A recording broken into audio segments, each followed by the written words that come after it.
More disappointing news coming out regarding Bernie Sanders. And I mean, frankly, at this point, he doesn't have a whole lot of credibility left with me, or I think a lot of people on the left.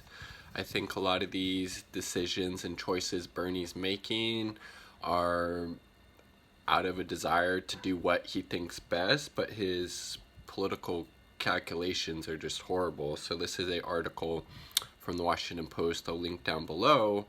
The campaign of the senator from Vermont has told some supporters picked to represent him this year to sign an agreement, so basically asking the delegates to sign an agreement, barring attacks on other candidates or party leaders, combative confrontations on social media, or talking to reporters without approval. The move, which carried a threat of being removed as a delegate, has the effect of blunting one of the most powerful of divisive tools of Sanders' movement, its unrestrained online presence and tendency to stoke controversy through media, which has at times spiraled into abuse of his opponents, perceived and real. And again, the whole Bernie bro narrative has been bullshit from the start. He had the most diverse working class coalition behind him. And, you know, his online supporters weren't any more mean or abusive or, bullied more than any other candidate supporters. He just had more of them, so maybe that's why it appeared that way. So, I mean, this is from this, petition, basically, that Bernie's making delegates sign, quote, refrain from making negative statements about other candidates, party leaders, campaign staffers, supporters, news organizations, or journalists. This campaign is about the issues and finding solutions to America's problems, said the social media policies sent to some delegates. Quote, our job is to differentiate the senator from his opponents on the issues, not through personal attacks. Oh, Jesus Christ. This is fucking ridiculous. What happened to the whole political revolution, Bernie? It seems like you're, again, just a total sheepdog for the Democratic Party, the Democratic establishment. And what does exactly mean by negative statements about other candidates? Does that mean we can't highlight how just shitty Joe Biden has been for decades on things like the Iraq War, NAFTA, the very credible sexual assault allegation against him, the crime bill, voting to deregulate Wall Street, PNTR, wanting to cut Social Security and Medicare multiple times, and party leaders. We need to absolutely be criticizing the Democratic Party leaders like Pelosi, who doesn't want to fight for Medicare for all right now, who's not pushing UBI, who's not pushing rent and mortgage freezes, who has a net worth of $120 million and $45 million in real estate investment. No wonder why she's not pushing for rent and mortgage freezes. Kind of important to point that shit out, Bernie, you frickin' cuck. Jesus. And yeah, they should also be criticizing news organizations and journalists who aren't doing their job properly. It's totally fine to call out the corporate media when it's necessary, and it often is. It's the fucking corporate media. This campaign is about the issues and finding solutions to America's problems. Well, one of the problems that the United States has is the Democratic Party. The Democratic leadership is completely bought and paid for by Wall Street, by the pharmaceutical industry, by the military-industrial complex, by the for-profit health insurance industry. You have to be able to call out Democratic leadership in order to force them to get better, Bernie. It's not going to just, by blowing smoke up Nancy Pelosi's ass, you're not going to get anything done. Jesus Christ. Do your best to avoid online arguments or confrontations. No, this is curtailing people's free fucking speech, Bernie. Jesus Christ. You should be able to argue and confront people online when they're being ridiculous, when they're trying to, stand up for these neoliberal corporate centrist candidates and these policies that have completely and utterly devastated the working class, the working people of the United States for decades. I mean, so it says the agreement angered some Sanders delegates. Yeah, no shit. And the campaign is now working with delegates to adjust its demands. Chris Lickery, a Sanders delegate from New Hampshire, said he heard about the documents on a conference call this week and left him with impressions that the delegates in multiple states had received them. I quote, I think the campaign is trying to avoid, a walkout or some really bad optics a la 2016. The rules, which were obtained by the Washington Post and confirmed by the Sanders campaign, were sent to some delegates last week. It's not known how broadly the rules were dispersed or who ordered them, but they included a social media policy, a non-disclosure agreement, and a delegate code of conduct. The campaign declined to say what revisions it was planning. I mean, this is just ridiculous. Quote, when delegates attend the Democratic convention, there will be Representative Senator Sanders. The ideas he ran on, the millions of working people who supported his campaign. Sanders' campaign spokesman Mike Kaska said in a statement, that is a serious responsibility, and we're asking them to follow a basic code of conduct while carrying out that duty. Oh, Jesus, Bernie, I mean, do any of you have any faith left in Bernie Sanders? He's not a political revolutionary. He's not willing to stand up and fight. He was more concerned about staying in the good graces of Joe Biden and the Democratic Party, the Democratic establishment, than actually running a campaign that wanted to win. That doesn't sound like a political revolution. That doesn't sound like a political revolutionary. That sounds like a sheepdog for the Democratic Party who is more concerned about, keeping his appointments on those various, Democratic leadership roles. It's frankly disgusting, especially to the millions of working class people that gave, some of the last dollars and time that they had to his campaign, and then he's making them sign some bullshit unity pledge for the delegates, basically saying, curtailing their free speech, saying they're not able to criticize members of the Democratic Party, the leadership, or the media. That's one of the failings of Bernie and his campaign, and it obviously ultimately falls on Bernie because he was the candidate. He wasn't willing to run a scorched earth policy like Donald Trump was. Trump was willing to completely destroy the Republican Party. He was willing to go scorched earth on all of his opponents as well as on the media. It worked for him. People hate the media. People don't trust the media for good reason.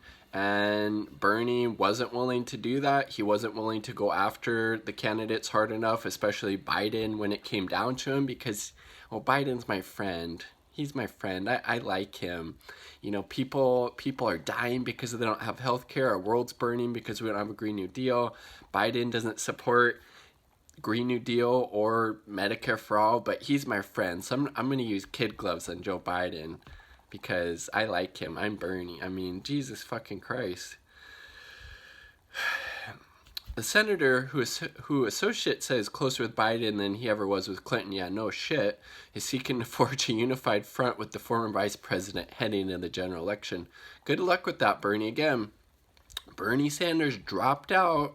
He had a lot of political capital at that point. He could have held over Joe Biden's head, got some type of policy concessions, got nothing but this fucking bullshit, stupid-ass task force that I can almost guarantee there's going to be nothing of substance that comes from that, and endorsed him right away.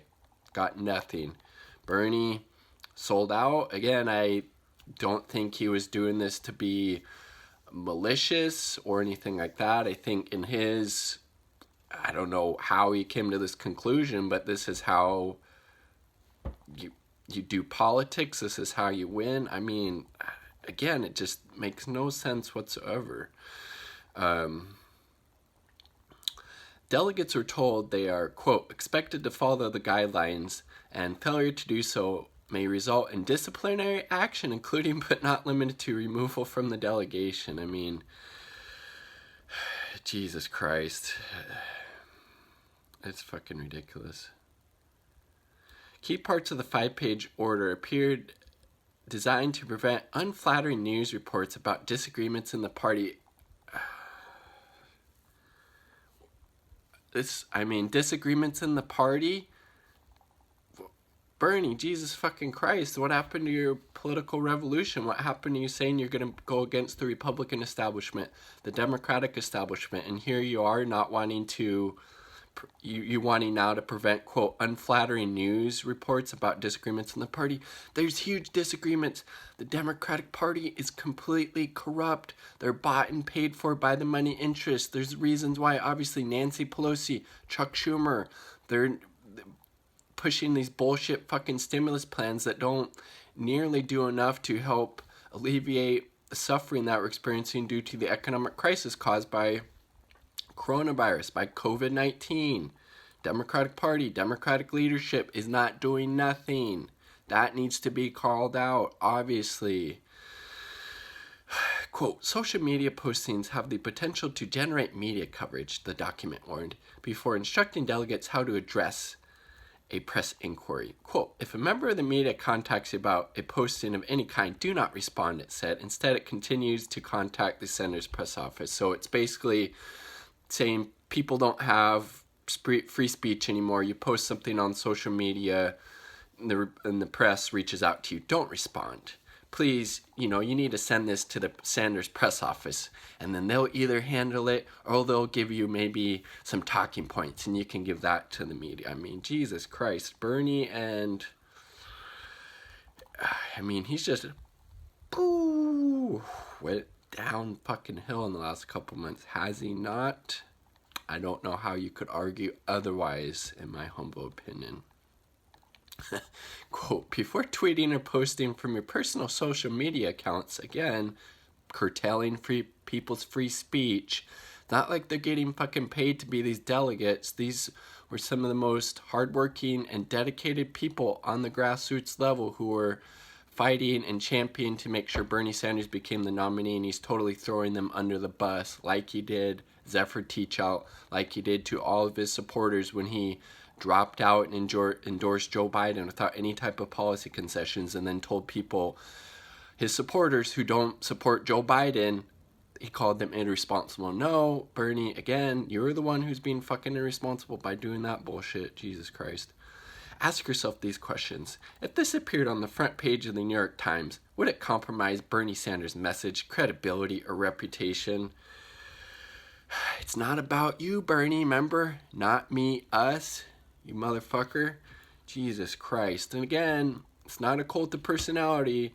By and large, a vast majority of the people that supported Bernie Sanders were supporting him on the policies because he supported Medicare for All, a Green New Deal, canceling student loan debt, tuition-free college, ending the wars, a wealth tax, etc., abolishing ICE. Could it potentially risk your standing as a delegate when retweeting or sharing information from others? Are you applying necessary skepticism? Social media policy said. No, it only could potentially risk your standing as a delegate if the Sanders and his team are trying to curtail the delegates' free speech. Jesus Christ. The non-disclosure agreement banning delegates from divulging confidential information said they were not, quote, they may not author or create a book, article, academic study, video, movie, or other content with written approval from the Sanders campaign. Again, more trying to curtail people's free speech. It's disgusting. Goddamn, man. So much for a political revolutionary. You basically can't talk to the media. You gotta basically think really hard about what you're posting on social media. You might not be a delegate anymore. Delegates said they were put off by the measures. Quote, some of the intent and some of the wording was really not agreeable to some of our Colorado delegations, said Lori Boydston, a Sanders delegate from Colorado. No shit, Lori, I agree.